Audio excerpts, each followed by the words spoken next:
కేంద్ర రాష్ట్ర ప్రభుత్వాల ఓట్ల రాజకీయాలపై యనమల నాగేశ్వరరావు తీవ్ర విమర్శలు చేశారు. పెట్రోల్, డీజిల్ ధరల పెంపులో కేంద్ర ప్రభుత్వ పాత్ర ఉందని స్పష్టం చేశారు. కేంద్రాన్ని ప్రశ్నించకుండా జిల్లాలో ఆందోళనలు చేస్తున్న వైసీపీ నేతలపై ఘాటు వ్యాఖ్యలు చేశారు.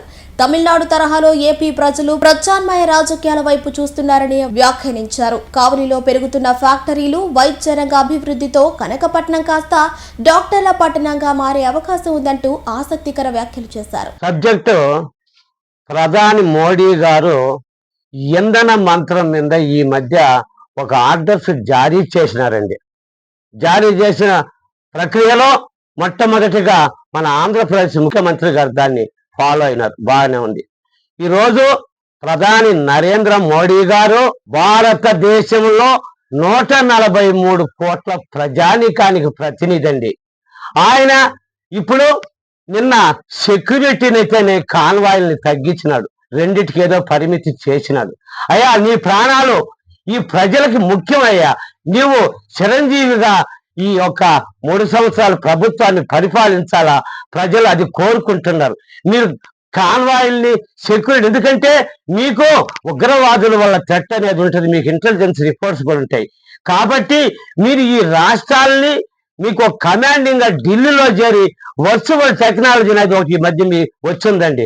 దాని ద్వారా మీకు అన్ని రాష్ట్రాల్లో కమాండింగ్ చేసి ప్రభుత్వాన్ని నడిపించవచ్చు. అదేవిధంగా మన ముఖ్యమంత్రి గారు ఈ ఆంధ్ర రాష్ట్ర 4 కోట్ల ప్రజానీకానికి ప్రతినిధి అండి. మీరు కూడా కాన్వాయిల్ని సెక్యూరిటీని తగ్గించినారు. అయ్యా, నేను ఒక్కటే మిమ్మల్ని కోరుకుంటున్నాను, ఇప్పటికిప్పుడు మీరు కాన్వాయిల్ని సెక్యూరిటీని తగ్గించుకున్నారే, మీ ప్రభుత్వం వచ్చి 2 సంవత్సరాలు అయిందే, అప్పటి నుంచి మీకు ఇది తగ్గించి దీని యొక్క తగ్గించాలా, ఈ యొక్క అనవసరమైన ఖర్చులు అనేది మీకు ఆలోచన రాలేదా? రెండోది, నిన్న మన ముఖ్యమంత్రి గారు కావలి నియోజకవర్గం తుమ్మలపెంట మత్స్యకారులకి ఏదో వాళ్ళ భృతికి ప్రకటించడానికి వచ్చారండి. అయ్యా, అది మీరు ప్రకటించేదానికి ఎంత హంగామా, ఆర్భాటము, ఎన్ని కోట్లు ఖర్చు అయ్యిందో. మీరు ఏమాత్రం డబ్బుని ఖర్చులు తగ్గించే ఆలోచన అయితే కనపడటం లేదు. ఎందుకంటే మీరు నిన్న చూశానండి, నేను ఛానల్లో చూస్తే కావలి శాసనసభ్యులు గారు అంటే రేపు భవిష్యత్తులో మళ్ళీ టిక్కెట్ కోసం ఇప్పటి నుంచే ప్రయత్నాలు అయ్యేందో ఆ పొగడ్తల వర్షం ఉందే వడగళ్ళ వానలాగా కురిపిస్తా ఉండాలండి. అయ్యా, నిన్న నేను చూస్తే కావలి కనకపట్నం అంటున్నాడండి. ఆయన చెప్పింది కూడా నా అవగాహనలో, ఎందుకంటే ప్రజలు ఆ విధంగా ఆలోచిస్తున్నారని నిన్నటి నుంచే డిస్కస్ అండి. కనకపట్నం అనేది వాస్తవమే అనిపిస్తుంది. ఎట్లంటే నెల్లూరు టౌన్ అయితేనేమి, సర్వేపల్లి నియోజకవర్గం ప్రజలు కూడా ఆ ఇండస్ట్రీస్ రాకముందు కనకవర్షం అనే చెప్పినారండి. అది నమ్మినారు. రేపు కనకవర్షం అంటే నా అవగాహన ఏం తెలుసా, కావలి నియోజకవర్గాల్లో ఇండస్ట్రీస్ అన్ని గాన వచ్చినాయనుకో, ఇంకా పొల్యూషన్ మనం నెల్లూరులో చూస్తున్నాం. అక్కడ పొల్యూషన్, అక్కడ నాకు తుమ్మలకంట, అన్నగారిపాలెం, తర్వాత మూలదొరువు, కోటలివి, కోళ్ళదిన్ని, ఆ విలేజ్ల మీద నాకు 84 నుంచి అవగాహన ఉందండి. అక్కడ పచ్చని పంటలు పండిస్తూ, అక్కడైతే శామగడ్డలైతేనేమి, రోజా తాట్లు, వేరుశనగ స్ప్రింక్లర్ పద్ధతిలో అధిక దిగుబడులు చేస్తున్నారు. ఆ స్ప్రింక్లర్ కూడా నేనేనండి అక్కడ ఫస్ట్ ప్రపోజల్ పెట్టి స్ప్రింక్లర్ వ్యాపారం చేసింది. ఈరోజు పచ్చని పైర్లతో ఉన్నారు. రేపు ఇదే ఇండస్ట్రీస్ వస్తే పొల్యూషన్ అనేది కంట్రోల్ ఉండదు, ఎందుకంటే పొల్యూషన్ బోర్డు పని చేయదు. నేను గతంలో సర్వేపల్లి నియోజకవర్గంలో ఇండస్ట్రీస్ గురించి, అక్కడ కాలుష్యము, వాటిని గురించి పొల్యూషన్ బోర్డుకి పోయి అడిగితే, అయ్యా మాకు సరైన స్టాఫ్ లేదు అని అప్పుడే విన్నానండి. ఇప్పుడు ఇండస్ట్రీస్ పెట్టిన తర్వాత ఏమవుతుంది, ఈ పొల్యూషన్, ఈ కలుషితమైన నీళ్లతో రోగాల బారిన పడేది ఖాయము. ఇప్పుడు దాకా వాళ్ళు బతికేదో వాళ్ళు బతుకుతున్నారండి మత్స్యకారులు. రేపు ఇండస్ట్రీస్ పడితే మాత్రం మన శాసనసభ్యులు గారు చెప్పినట్టు కనకవర్షం ఎవరికి తెలుసా, కావలిలో ఆల్రెడీ రెండోది ఒక వ్యాపార కేంద్రంగా, వస్త్ర వ్యాపార కేంద్రంగా కావలి పట్టణం ఉందండి. ఏదో 10 రూపాయలు వ్యాపార పరంగా వస్తుంది. రేపు ఎన్నిగానే వస్తే అది జరగబోయేది. ప్రైవేటు డాక్టర్స్ ఉన్నారు, హాస్పిటల్స్ నెల్లూరులో ఏ విధంగా కొగతోట, బృందావనంలో ఎన్ని వందల వేల హాస్పిటల్, ప్రైవేట్ హాస్పిటల్ ఉన్నాయో అదే పరిస్థితి అక్కడ. డాక్టర్లకు కనకవర్షమే కానీ ప్రజలకు కాదండి. నెల్లూరులో మేము కూడా చూస్తున్నాం. ఈ సర్వేపల్లి నియోజకవర్గం అయితే నెల్లూరు పట్టణంలో సగభాగం రైసు మిల్లుల్లో యాస అయితేనేమి, అక్కడ ఫ్యాక్టరీలు 5 ఉన్నాయండి. పవర్ ప్లాంట్ సర్వేపల్లి నియోజకవర్గంలో 12 పామాయిల్ ఫ్యాక్టరీలు ఉన్నాయి. వాటిల్లో అప్పుడేమో ప్రజలు ఏదో ఉద్యోగాలు తొక్క తోటకూర ఆశపడ్డారండి. ఈ రోజు వాళ్ళ పరిస్థితి ఆ నియోజకవర్గాలు అయితేనేమి, టౌన్ లో ఉన్న రైసు మిల్లులు యాస వల్ల అయితేనేమి, వీళ్ళందరూ కూడా రేపు రాబోయే రోజుల్లో నియోజకవర్గాలు వదిలి వేరే రాష్ట్రాలకు పోయే పరిస్థితి. ఇప్పుడు రోగాలు రుసుకులతో కనక వర్షం టౌన్ లో డాక్టర్లకైతే కనక వర్షం కురుస్తా ఉంది. అది తప్పితే వేరే కానే కాదు. తర్వాత పెట్రోల్ డీజిల్ ధరలు పెంచినారండి. అయితే నాకుండే అవగాహన ఏంటంటే, అంటే ఇది ప్రజలనే మాట్లాడే 2 రోజులుగా నేను ఇంటా ఉన్నది ప్రజల తరఫున నేను మాట్లాడుతున్నా కదా, నా యొక్క స్వతంత్ర నిర్ణయం కాదండి. ఈ యొక్క బీజేపీ ప్రభుత్వము ఈ మధ్య కాలంలో 5 రాష్ట్రాల్లో ఎన్నికలు ఉన్నాయండి. ఆ ఎన్నికల టైంలో ఏ పెట్రోల్ డీజిల్ మీద రేట్లు పెంచలేదండి. ఎందుకంటే వాళ్ళ ప్రభుత్వాలకు ఎక్కడ ఇబ్బంది జరగద్దని. ఎన్నికలు అయిపోయినాయి కాబట్టి ఇప్పుడు 3 రూపాయలు ఏదో పెంచినారు. ఈ రోజు ఉదయాన్నే మీడియాలో నేను చూశానండి, 95 పైసలు 85 పైసలు. అంటే ఈ పైసలు ఏమవుతుందంటే బాటా కంపెనీ చెప్పులు కొనుక్కుంటాం మనం, 99 రూపాయల 90 పైసలని. అదే విధంగా ఈ పైసలు ఏమవుతుందంటే నాకు తెలిసినంత వరకు ఇది ఒక 20-30 రూపాయలు లీటర్కు పెరిగే అవకాశాలు ఉన్నాయి. అంటే ఈ ప్రభుత్వాలు ఏంటంటే ఈ జనాల్ని ఏమార్చే పరిస్థితుల్లోనే ఉన్నాయి. ఈ ప్రభుత్వాలు ప్రజల్ని ఏమాత్రం ఉద్ధరించే పరిస్థితులు కనిపించడం లేదు. మీకు తెలుసండి, ఆర్థిక సంక్షోభము ఇంతకు ముందు మనం చూసినామండి. కరోనా టైంలో కొన్ని లక్షల మంది కరోనా వ్యాధితో చనిపోయినారు. ఈ ఆర్థిక సంక్షోభం అనేది భవిష్యత్తులో రాబోతూ ఉంది.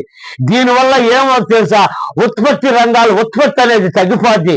ఈ ధరలు విపరీత పెరిగిన దానివల్ల ప్రజలకి కొనే శక్తి తగ్గిపోయి విపరీతమైన రేట్లతో తినే తిండి లేక కోట్ల మంది సావులు ఎదురు చూడాల్సిన పరిస్థితి.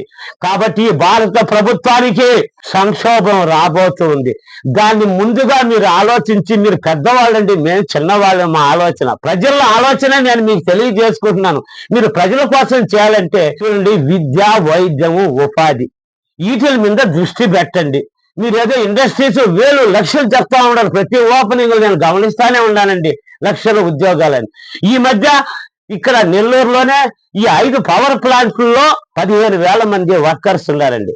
15,000లో 3,000 మంది మాత్రం 5 ఫ్యాక్టరీల్లో పర్మనెంట్ ఎంప్లాయీస్ ఉన్నారు. తక్కిన 12,000 మంది అవుట్ సోర్సింగ్ ఉద్యోగులండి. వాళ్ళు పర్మనెంట్ చేయరు.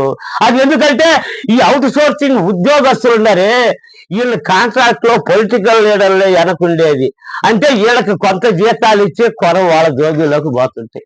అది తప్పితే ఈ ప్రభుత్వం చెప్పే మాటలు ఒక్కొక్క ఇండస్ట్రీ ఓపెనింగ్ అన్న 75,000 మంది 65,000 అంటే జనాల్ని ఓట్ల కోసం మద్దతు పెడతా ఉండాలి. కాబట్టి నేను ఈ ప్రభుత్వాలకు కూడా చెప్పేది ఏంటంటే, మీరు ఓట్ల రాజకీయం చేయబాకండి అయ్యా. మీకు ఇంకా ప్రభుత్వాలు ఎక్కువ రోజులు కూడా ఉండే పరిస్థితి లేదు. తమిళనాడు టైపులో ఇక్కడ ప్రజలు కూడా ప్రత్యామ్నాయ రాజకీయ పార్టీల కోసం ఎదురు చూస్తూ ఉన్నారు. ఇంకా మీరు ఈ పనులు నిన్న చూశానండి, తుమ్మలపెంటలో మన ముఖ్యమంత్రి గారు అక్కడ ఒక కుటుంబంలో, అంటే వీళ్ళు బెస్ట్ వాళ్ళు అంటారు కదా మామూలుగా మత్స్యకారులు, ఒక ఇంట్లోకి పోయినారండి. ఆ ఇల్లు ముందుగానే వీళ్ళు ప్లాన్ చేస్తారంటే జనాలు ఇంకా ఎర్రగొద్దులు అనుకుంటున్నారు. ఇల్లు ముందుగా ప్లాన్ చేసి ఒక ఇల్లుని సెలెక్ట్ చేస్తారు. దాన్ని నీట్ గా చేసి ఉన్నారండి. గినాయిలు సెంటు పెనాయిలు కొట్టేసి నీట్ గా చేసి పెట్టి ఆడ గ్యాస్ స్టవ్, నేను అది పనిగా రాత్రి చూశానండి. గ్యాస్ స్టవ్ చూస్తే కొత్తది, ఆ ర్యాకుల్లో సామాన్లన్నీ కొత్తవి వేర్చి పెట్టున్నారు. ఆ గ్యాస్ స్టవ్ పైన ఈ చేపల కూర మాంసం ఉండేది ఒకటి పెట్టున్నారు, అది కొత్తదేనండి. అంటే వీళ్ళు అన్నం తినే ప్లేట్లు కూడా తడా నడుస్తున్నాయి. అంటే జనాల్ని నేను ఆ ఇంట్లోకి పోయి ఆ యొక్క మత్స్యకార కుటుంబాల్లో కలిసి భోజనం చేశాను అని ప్రజల్లో అక్కడ ఉండే లక్షల ఓటర్ని ఆకర్షించే పనులే. అదే ఇప్పుడు ప్రజానీకం కూడా అదే డిస్కస్ అండి నిన్న నుంచి కూడా. ఎందుకంటే ప్రజల తరఫున నేను మాట్లాడుతూ ఉన్నాను, ప్రజల్లో జరిగే వాస్తవాలను మీరు ఇంకైనా తెలుసుకోండి. ఈ వైఎస్ఆర్ పార్టీ చూస్తే ఈ పెట్రోల్ డీజిల్ ధరల మీద రాష్ట్ర వ్యాప్తంగా పిలుపిచ్చారండి. 14 నుంచి 19 వరకు అధికారంలో ఉండేటప్పుడు రేట్లు పెంచినప్పుడు మీరు గగ్గోలు పెట్టారు, ఎద్దుల బండ్ల మీద చేరి ఇట్టే పెట్రోల్ ధరలు పెరిగినాయని. అయ్యా మీకు నిస్సిగ్గుగా మీరు ఈ రోజు వీటి మీద మీరు మాట్లాడి రాష్ట్ర వ్యాప్తంగా చేస్తున్నారే. ఈ పెట్రోల్ డీజిల్ గ్యాస్ ధరలు పెంచేది ఎవరు? కేంద్రాన్ని మీరు గట్టిగా ఎందుకు ప్రశ్నించలేదు? ప్రశ్నిస్తే మీకు తెలుసు మీ బాసు సాయంత్రానికే జైలుకు పోతాడు.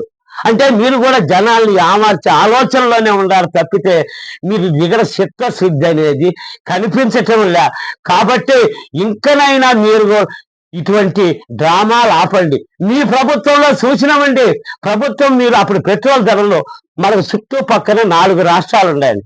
తమిళనాడు అయితేనేది, కర్ణాటక, తెలంగాణ, ఇటు యానాం.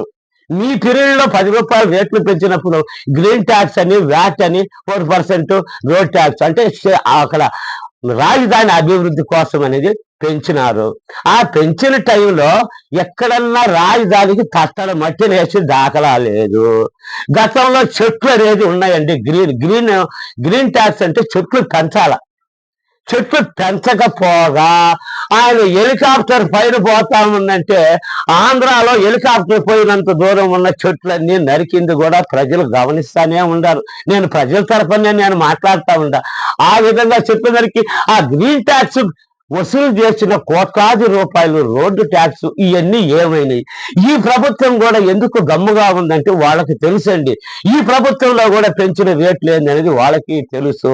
ఒక అమ్మిడి చంద్రబాబు నాయుడు గారు ఈ రాష్ట్రము ఈ యొక్క అమరావతి డెవలప్మెంట్ కి ఆయన కొన్ని వేల ఎకరాలు డెవలప్ చేసి వాటితోనే నేను అభివృద్ధి చేస్తానన్నదే. ఇప్పుడు ఈ ట్యాక్సులు, ఈ పెట్రోల్ రేట్లు లేదు. చుట్టుపక్కల రాష్ట్రాల కంటే మన రాష్ట్రాల్లో ఏంది రేటు? గత ప్రభుత్వం చేసిన ఆ దుర్మార్గాల అవినీతిని ఎందుకు మీరు బయటికి తీసి వాళ్ళ మీద చర్యలు తీసుకోవటం లేదంటే మీది కూడా అదే దారి అదే అవినీతి. ఈ రాష్ట్రం బాగుపడాలంటే నాకు తెలిసిన అవగాహన అంటే ప్రజల సైడ్ వింటా ఉన్నానండి. మీరు ముందు ఖర్చులు తగ్గించండి, అవినీతిని తగ్గించండి. రెండోది ఈ పోర్టులు అయితేనేమి ఇవన్నీ ప్రైవేట్. నిన్న చూశాను, ఇవాళ మీడియాలో చూశాను, ఈ ఆర్టీసీలు కూడా ప్రైవేట్ పరం చేయాలని ఉండరు. అంటే ప్రైవేటు పరం, పోర్టు ప్రైవేటు పరము, అన్ని ప్రైవేటు పరం చేసి మీరు ఎందుకంటే అధికారులు నాకు తెలిసి మీ అధికారులు, మంత్రులు వీళ్ళు గెలవటం వరకే ప్రజలకు డబ్బు ఖర్చు పెట్టి గెలిచి తర్వాత వీళ్ళ పదవులు కూడా ప్రైవేట్ వాళ్ళకి ఏదో వీళ్ళ ఖర్చులకు ఒక 3 ఇంతలు డబ్బులు ఇచ్చేవాడు కానంటే వాడికి అమ్ముకునే పరిస్థితులు చేసుకొస్తున్నారు. గవర్నమెంట్ నడపలేదు చేతగాని వాళ్ళు మీరు ఎందుకంటే ఈ అన్ని రాష్ట్రాల్లో కల్లా ఆంధ్ర రాష్ట్రంలో ఖనిజ సంపద ఎక్కువ ఉందండి. దాన్ని ప్రభుత్వమే టేకప్ చేసి దాంట్లో వచ్చే ఇన్కంతో ప్రభుత్వాన్ని అభివృద్ధి చేయొచ్చు. ఆ యొక్క నియోజకవర్గాల్లో శాండ్ అయితేనేవి, సిలికాన్ అయితేనేవి, ఎన్నెన్నో ఖనిజ సంపద, వైట్ క్వార్డ్ ఇవన్నీ. ఇది ఆ నియోజకవర్గాల్లో ఒక గవర్నమెంటే కొంతమంది ఎంప్లాయ్మెంట్ చేసి వాళ్ళ ద్వారా చేసి ప్రభుత్వానికి ఇన్కమ్ తెప్పించుకోవచ్చు అని కూడా నేను మిమ్మల్ని ప్రశ్నిస్తూ ఉన్నాను. అయ్యా, ముందు విద్య, వైద్యం, ఉపాధి వీటి గురించి ఆలోచించండి అయ్యా. వాటికే ఈ ప్రజల జీవితాలు నాశనం అయిపో కార్పొరేట్ హాస్పిటల్ లక్షలు తగలేలేకుండా అది మీకు పట్టదు. ఎందుకంటే ప్రజలు ఎప్పుడు నకనకలాడుతూ ఇబ్బందుల్లో ఉంటేనే కదా మనం ఎలక్షన్లో వేసే ఆ బిస్కెట్లు ఆశపడి మనకు ఓట్లు వేస్తారు. వీళ్ళు లక్షాధికారులు అయిపోతే వీళ్ళని పట్టించుకునే వాళ్ళు ఉండరు. చైతన్యం అయిపోయినా కూడా వీళ్ళకి ప్రమాదం. ఈ డ్రగ్స్, ఈ యొక్క గాంజాయికి అలవాటు పడాల. అది కూడా రోజు చూస్తా ఉన్నాం మీడియాలో. అది ఒక కర్నూలు అంటున్నారు, గుంటూరులో పట్టుకుంటా ఉన్నారు బస్సాలు. అయ్యా, మీ శాత కదా పోలీసు వాళ్ళు ఫుల్ పవర్స్ ఇవ్వండి. 2 రోజుల్లో మొత్తం తుదముట్టించారు. అయితే తుదముట్టిస్తే ఫైనల్లో ఉండేది పొలిటికల్ లీడర్స్ అనేది కూడా మీకు తెలుసు. అందువల్ల మీరు యువత నాశనం అయిపోవాలని కోరుకుంటూ ఉండాలి. కాబట్టి మీరు ఇంక మీదటైనా ఈ ఓట్ల రాజకీయాన్ని మానుకోవాలని నేను పదే ప్రజలు అంటున్నారండి. ఇది ప్రజల తరఫున నేను మాట్లాడుతున్నాను. తెలుసుకోండి. మీరు మాత్రం ఈ కాలువాయిలు, సెక్యూరిటీలు ఇంకా డ్రామాలు మీరు అధికారంలోకి వచ్చినప్పటి నుంచి ఎన్ని తగ్గించుకోవచ్చు కదా ఖర్చులు. మీకు తెలియదా? ఇప్పుడు డ్రామాలు వేస్తారా? ఎలక్ట్రికల్ బుల్లెట్ మీద తెక్కి కూర్చుంటారా? ఎందుకు ఇంకా కానీ డ్రామాలు తగ్గించండి. ఎట్లా మీరు ఉండేది 3 సంవత్సరాలే. మీరు గత ప్రభుత్వం మీకు తెలుసు. వైఎస్ఆర్ పార్టీ గవర్నమెంట్ ఉన్నప్పుడు మీకు 23 సీట్లు, తర్వాత మీ ప్రభుత్వం వచ్చిన తర్వాత ఈ పార్టీకి 11 సీట్లు. రేపు నెక్స్ట్ టైం తెలుసా, ఈ 2 పార్టీలకు మాత్రం సింగిల్ డిజిటే రాబోయేది.